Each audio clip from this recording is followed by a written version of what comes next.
2010년도에 여러분들은 어떻습니까? 많은 계획을 가지고 계시죠? 내가 올해는 어떻게 살아야 되겠다. 올해는 무슨 일을 이루어야 되겠다 하는 그런 계획들을 다 가지고 계실 겁니다. 그런데 우리가 아무리 계획을 잘 세워놓으면 뭐합니까? 그 계획이 이루어져야만 계획은 효과가 있는 것입니다. 책상 위에 공부할 계획을 많이 세워놓고 한 해가 다 지나가도록 계획만 바라보다가 공부는 하지 않는다면 그것은 아무 소용이 없는 것입니다. 오늘 여러분과 함께 예수님이라면 어떻게 하실까라는 제목의 말씀을 살펴보기를 원합니다. 예수님이라면 어떻게 하실까? 나라면 이렇게 하겠는데 예수님이라면 어떻게 하실까? 왜냐하면 잠언 16장 9절을 보니까 사람이 마음으로 자기의 길을 계획할지라도 그 걸음을 인도하는 자는 여호와시니라 라고 말씀해 주었기 때문입니다. 내가 연초에 마음에 여러 가지 계획을 세웁니다. 이제 올 한 해 2010년도에 우리 교회도 선교를 하자, 열심히 선교하자, 이런 마음을 가지고 계획을 세웠습니다. 그런데 그 세워진 계획이 내가 하고 싶다고 다 이룰 수 있는 것이 아니라 이 걸음을 인도해 주시는 여호와께서 이것을 이끌어 주셔야 이것이 확실하게 이루어질 수 있다는 겁니다. 나의 발걸음을 주님이 인도해 주셔야 합니다. 이제 벌써 1월 17일이니까 금년이 1월 달을 중간은 넘긴 거 아닙니까? 올 한 해 동안에 하나님께서 여러분의 세워진 모든 계획을 그 여러분의 발걸음을 인도해 주셔서 여러분이 원하는 바를 올 한 해 동안에 다 이루시기를 간절히 바랍니다. 그런데 중요한 것이 하나 있어요. 요한계시록 14장 4절을 보면 세상의 종말에 예수님이 재림하실 때에 예수님을 영접하는 사람 14만 4천 명의 사람이 나옵니다. 흰옷 입은 이 성도 14만 4천 명은 숫자적인 개념보다는 완전한 성도라는 뜻으로 14만 4천 명의 성도라고 명명했는데 이 사람들이 어떤 사람이냐를 설명한 내용이 요한계시록 14장에 나오는데 그 가운데 4절을 보니까 이 사람들은 어린 양이 어디로 인도하든지 따라가는 자며 라고 기록합니다. 자, 잠언에서는 우리가 마음의 계획을 세우면 하나님이 우리의 발걸음을 인도하신다라고 말씀해 주었는데 그 하나님께서 우리의 발걸음을 인도해 주시는 대로 순종하며 따라가는 자가 되어져야 진정 하나님의 뜻을 이룰 수 있다는 겁니다. 여러분의 마음속에 이런 결단이 필요합니다. 자, 내가 이 일을 하자. 그래, 주님께서 여러분을 인도하실 때에 나는 이쪽 길로 이 일을 하고 싶은데 주님은 아니야, 이쪽 길로 인도하실 때에 예 주님 제가 따라갑니다 라고 하는 순종의 마음 자세가 있어져야 그래야 우리가 그 일들을 이루어낼 수 있다는 겁니다. 어떤 의미에서 하나님은 우리 일생 동안 순종하도록 훈련을 시키는 하나님이실지도 모르겠습니다. 지난 주간에 한 책을 기억이 나서 그 책을 이제 구입하려고 여기저기 뛰어다니다 겨우 구했습니다. 이 책인데 예수님이라면 어떻게 하실까? 우리의 선교 제목과 똑같습니다.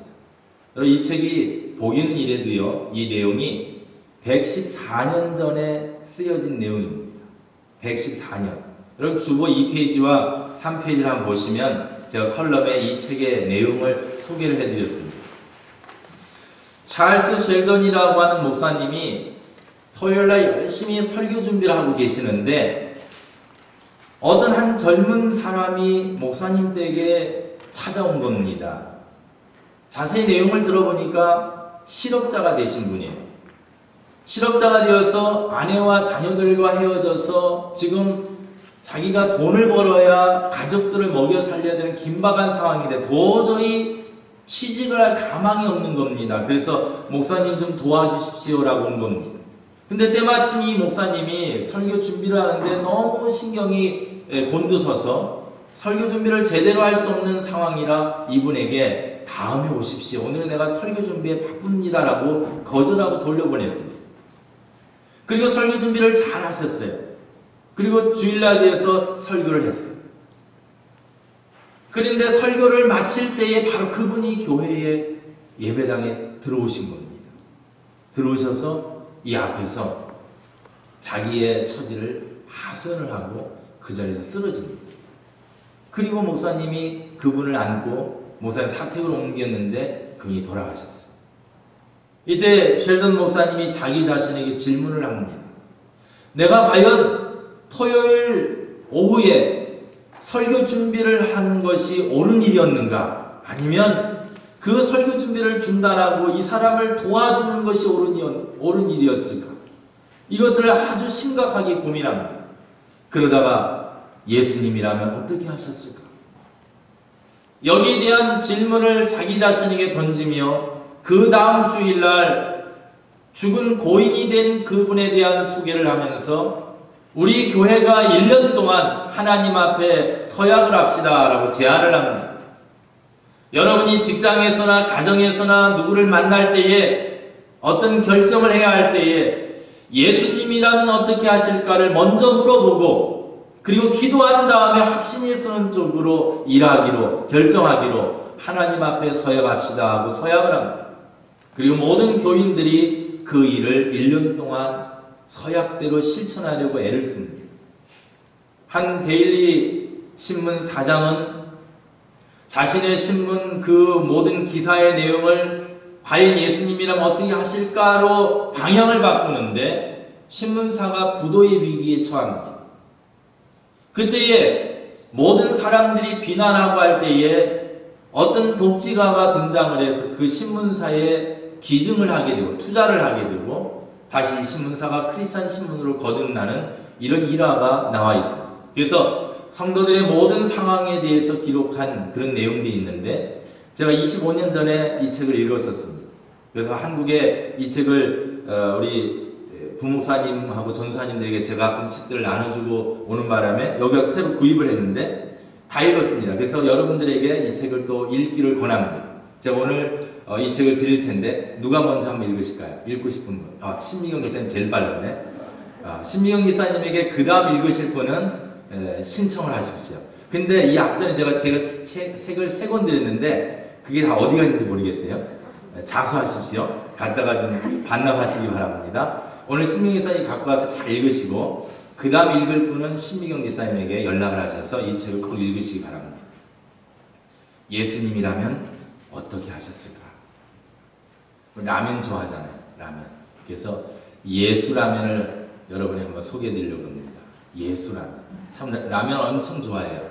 이게 끓고 있을 때 불불 끓는 그 라면이 먹고 싶어서 저희 집은 라면을 금지식품으로 해서 라면을 못 먹도 했더니 이제 어떻게 하냐면 다 지 방에 라면을 숨겨놨다가 몰래 가서 끓여 먹고 그렇게 옵니다. 라면은 몸에 좋지는 않은 것 같아요. 근데 한국 사람이라면 참 배고플 때 늘 머릿속에 생각나는 게 라면이에요. 이 시간부터는 라면 그러면 예수 라면 한번 생각해 봅시다.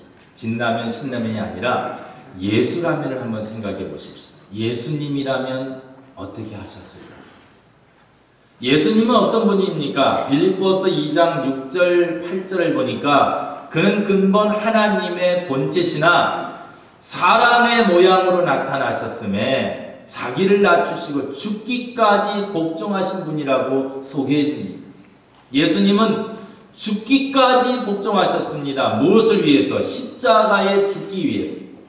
우리를 위하여서 십자가에 달려 돌아가시려고 우리를 구원해 주시려고 죽기까지 복종하신 예수님입니다.